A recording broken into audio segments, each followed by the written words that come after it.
Happy Monday, and welcome to another episode of Cases That Should Have Gone to the Supreme Court of Canada, but didn't. Today, we're talking about judicial activism.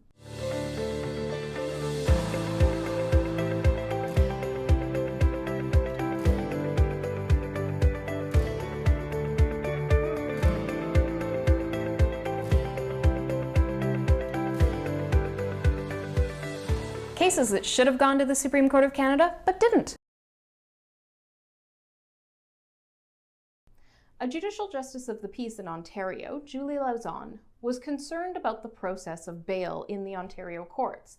In particular, she was concerned about a number of positions taken by Crown on bail applications where it was clear that there wasn't going to be a detention order. As a result of those concerns, she wrote an op-ed and published an opinion piece that was very critical not only of how bail courts operated, but also of the conduct of the Crown. A judicial conduct complaint was filed, and she was found to have committed judicial misconduct.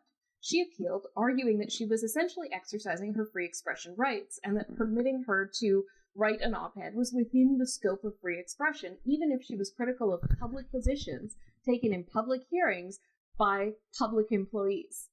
Ultimately, the Judicial Conduct Council determined still that she had committed misconduct, the appellate courts agreed, and the only thing that changed in the course of her appeal was the penalty that she faced. She sought leave to the Supreme Court of Canada, and leave was denied. And this case also raises very important issues about the ability of judges to speak for themselves. Often as legal professionals, we're told that we have an obligation to defend the courts because judges cannot defend themselves, because they cannot speak for themselves.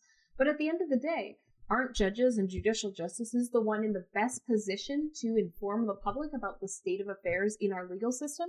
And especially when our justice system is being used as a pawn in political games, where misinformation and untruthful information is spread by politicians in order to gain votes and to garner public sympathy and to garner public support for controversial pieces of legislation or controversial decisions.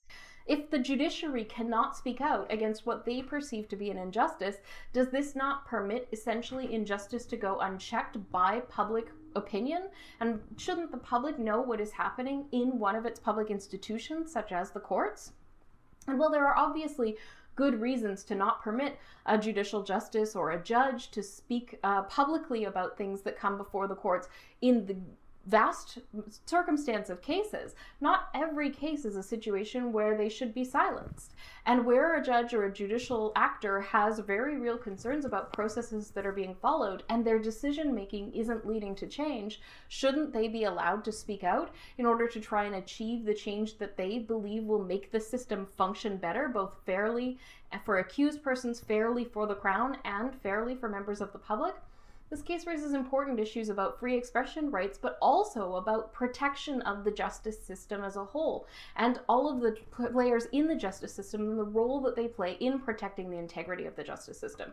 And it's unfortunate the Supreme Court of Canada didn't hear this case to give an opportunity to give voice to some of those concerns and voice to people who are effectively, as a result of their position, voiceless in relation to these issues. Cases that should have gone to the Supreme Court of Canada, but didn't. Thank you for tuning in to another episode of Cases That Should Have Gone to the Supreme Court of Canada, but didn't. I'm Kyla Lee at Acumen Law. Thank you to Brazen Bull Creative for putting together these videos. Please like, subscribe, and share with your friends.